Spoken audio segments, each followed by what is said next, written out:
The second and third weeks in May in the southern part of the UK where we live is the time when wisterias bloom in profusion. Here at the nursery we have probably 4 or 5 different types of wisteria in color. So we have the sinensis, which have tight short racemes, but they're highly scented. And then we also have the floribundas. This is a purple sinensis, very scented. They all come from Japan, by the way. And these are the white highly scented sinensis. So on the nursery we have the purple one and the blue one, and also a pink one. I'll just go around the nursery. We have them dotted all over the place. And since many of you like to see views of the nursery, I'll just take you around and show you what a lot of wisterias, just wisterias that we have.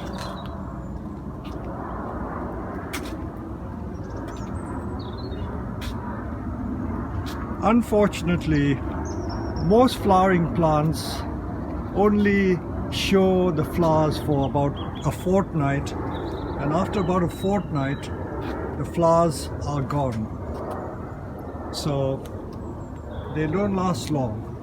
And like the Japanese cherry blossom, one of the great delights of the cherry blossom is that it is very transient. It is here today and gone tomorrow. And the Japanese wax lyrical about cherry blossom because it symbolizes life. Life is not forever, and it is momentary. You live the moment, you capture the moment and enjoy it while you can, and then it's over. So without getting too sentimental, I'm just taking you through to show you all the different wisterias we have. Some wisterias don't flower every year, like this one. This is a very old one, but it hasn't flowered much this year. And I had another wisteria which is a pale blue one, but that finished 2 weeks ago. So they flower at different times of the year. This pale blue one has already finished flowering. This is a floribunda, which is the Japanese long raceme wisteria. The short racemes, that means the short bunches of flowers, they're usually the sinensis, and they're the ones that have a very highly scented fragrance.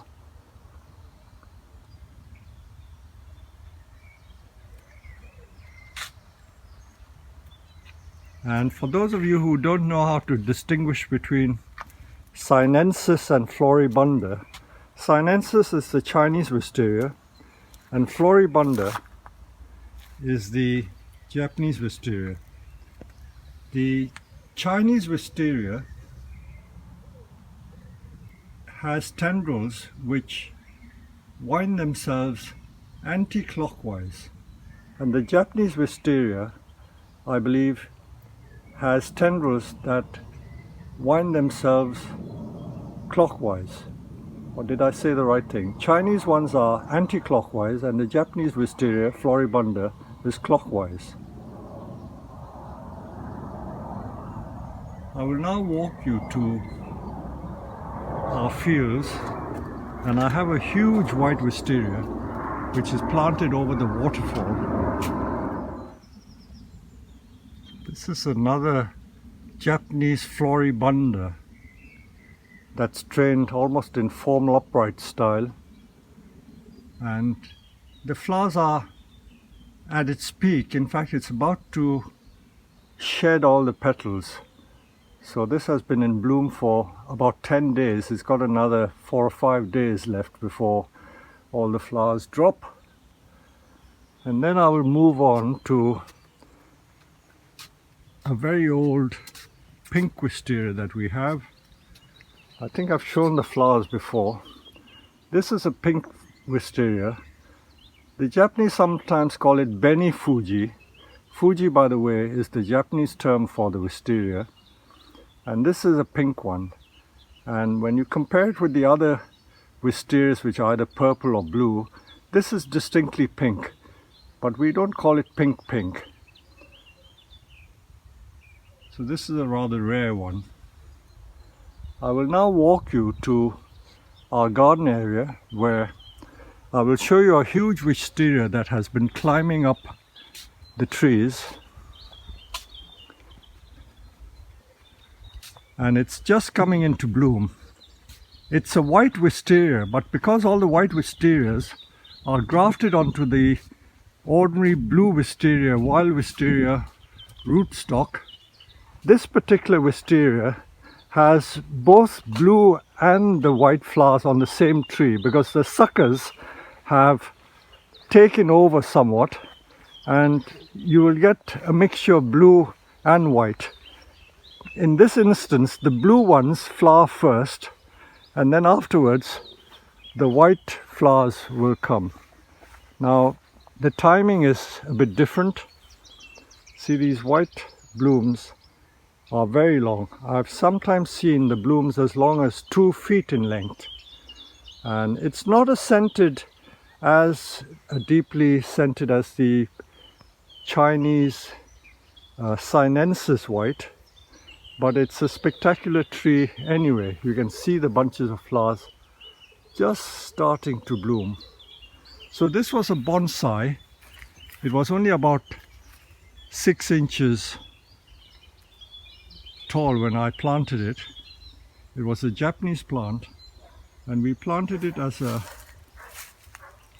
bonsai on top of the waterfall, and over the last 29 years it has absolutely taken over. You can see how the vines, the tendrils, creep up. This is wisteria vine, and if you look carefully, the tendrils do twist themselves clockwise. So I like to think that because the Japanese are a more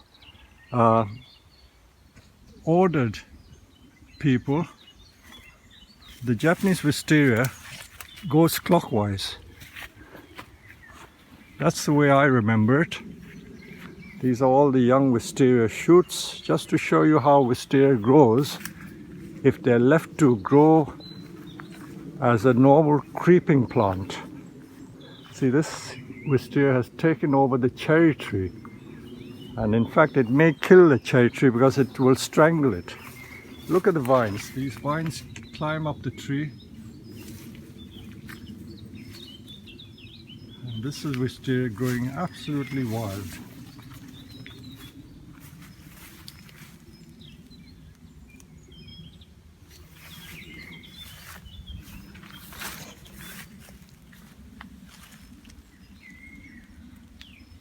As you can see, the racemes there are over 2 foot long. So this is the Japanese white sinensis. And this is our pond or garden which we have on our nursery. This is our Japanese garden. I do make Japanese gardens, so I'm going to show you some of the work that I've done. I don't like to publicize the Japanese garden side, but we do quite a lot of work in this area, and it provides a lot of our income making Japanese gardens. So there you are. This is a brief talk about wisterias. You can see these beautiful flowers covering that tall cherry tree. So this is wisteria growing as a normal plant, and I showed you some wisteria which are grown as bonsai. So I hope you enjoy this.